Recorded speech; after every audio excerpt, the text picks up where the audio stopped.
Alec Baldwin, a very angry narcissist, Part 4. The Huffington Post reported that on the 14th of November 2013, Alec Baldwin reportedly hurled an anti-gay slur at a paparazzo in New York City. Paparazzi arrived outside the actor's apartment following the ruling in the case against his stalker, Genevieve Saburin, who was sentenced to 210 days in jail on November 14th. After the win, Baldwin lost it on a paparazzo, apparently calling him a cocksucking fag because he got near his wife, Hilaria, and their baby. Insult, heated fury, direct assertion of control. TMZ has obtained footage of Baldwin's latest rant. The video shows the actor chasing one photographer on the sidewalk before going after another one in the street. He appears to use the offensive language before getting into a chauffeured car and riding off. Baldwin, however, tweeted these messages later in the day. If at TMZ asserts that I used an anti-gay epithet, I will sue them. Use of threat, assertion of control.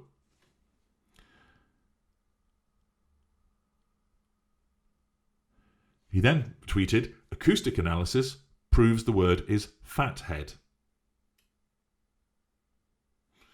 Deflection. He then writes again, anti-gay slurs are wrong. They not only offend, but threaten hard-fought tolerance of LGBT rights. But right-wing liars want those words to come out of liberals' mouths. They need them to. Smearing. Assertion of control. The MSNBC host, the article explains, has made headlines for his language in the past. In June, Baldwin called a Daily Mail writer a toxic little queen during a Twitter rant. He later sent an apology to GLAAD. People magazine noted, explaining that his ill-advised attack had nothing to do with the writer's sexual orientation. He emphasised that he's worked on behalf of same-sex marriage. That's a little bit like saying, I'm not racist, some of my best friends are black. It doesn't escape the behaviour which has been recorded and noted. And this is an attempt after the event to downplay it, minimise it, which is another manipulation. My ill-advised attack on George Stark of the Daily Mail had absolutely nothing to do with issues of anyone's sexual orientation, his statement read. My anger was directed at Mr. Stark for blatantly lying and disseminating libelous information about my wife, blame shifting, and her conduct at our friend's funeral service. As someone who fights against homophobia, I apologise. I hope that my friends at GLAAD and the gay community understand that my attack on Mr. Stark is in no way the result of homophobia. New York Magazine noted on Thursday that Baldwin has used the terms fag and queen multiple times before, in 1992, 2011 and 2012. Exhibition of false contrition, the apology is rather hollow because of the behaviour, demonstrates otherwise. Following on from that, TMZ reported, Alec Baldwin is ripping a high-ranking member of GLAD, blaming him, along with a gay blogger, for getting him removed from MSNBC. So not so long ago, he was talking about all his friends at GLAAD, but now he's ripping into one of the members of that organisation. Baldwin admits his angry encounter with the photographer is what started trouble, but still claims he didn't say cock-sucking fag, and says certain gay rights advocates just jumped on him when they got their shot. Pity play, victim mentality. But Baldwin told Gothamist, you've got the fundamentalist wing of gay advocacy, Rich Ferraro, vice president of GLAAD, and gay blogger Andrew Sullivan. They're out there. They've got you. Baldwin added, Rich Ferraro, this is probably one of his greatest triumphs. They killed my show, making it all about him once again. Not about his behaviour, but the fact that other people have got him cancelled from his show, playing the victim, self-absorption.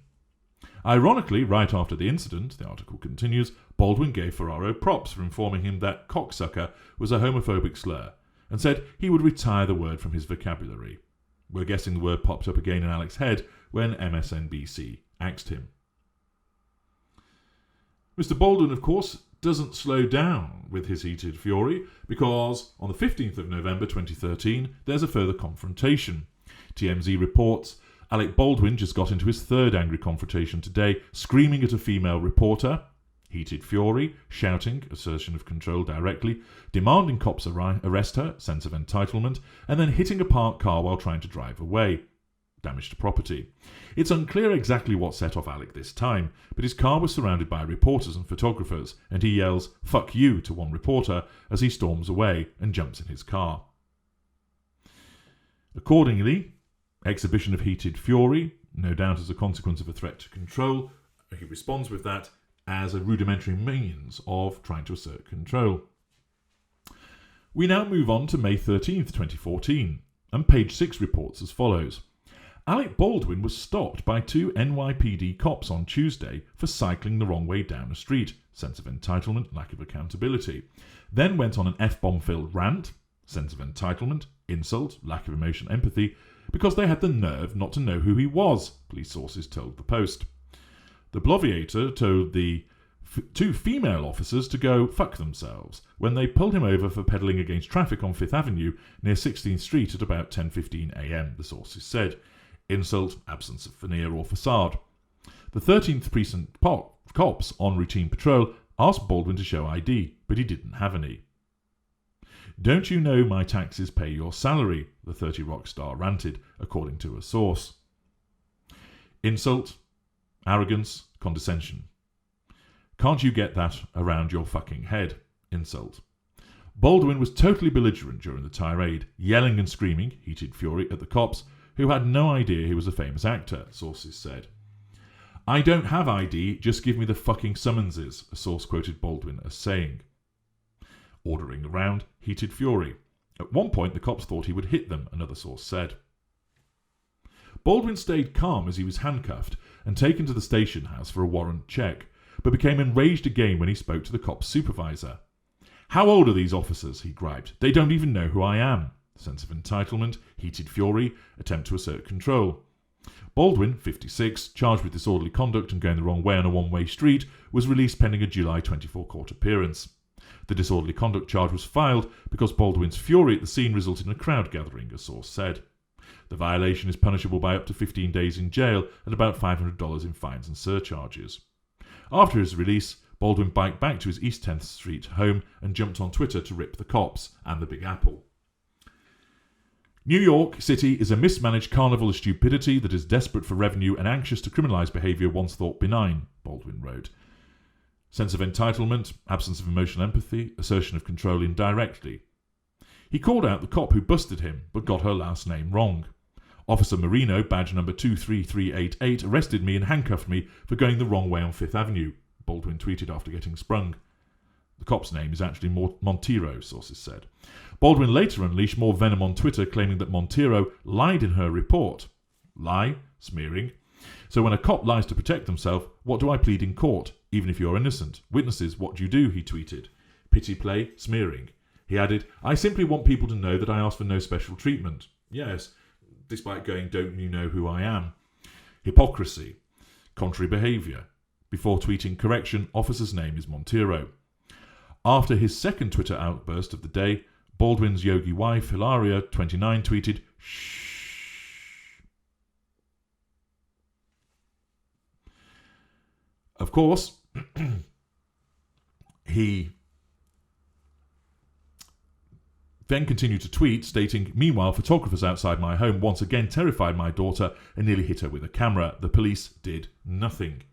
His yoga teacher wife, Hilaria, also tweeted several shots of a shutterbug who almost hit my child and ran when the cops arrived. Obviously he doesn't want his pic taken, neither did my baby girl, who he made cry, she wrote along with the photo of him shielding his face. Eyewitness Dave James, 27, who witnessed Baldwin's arrest, said he looked crazy. He was crazy looking and scruffy, very angry.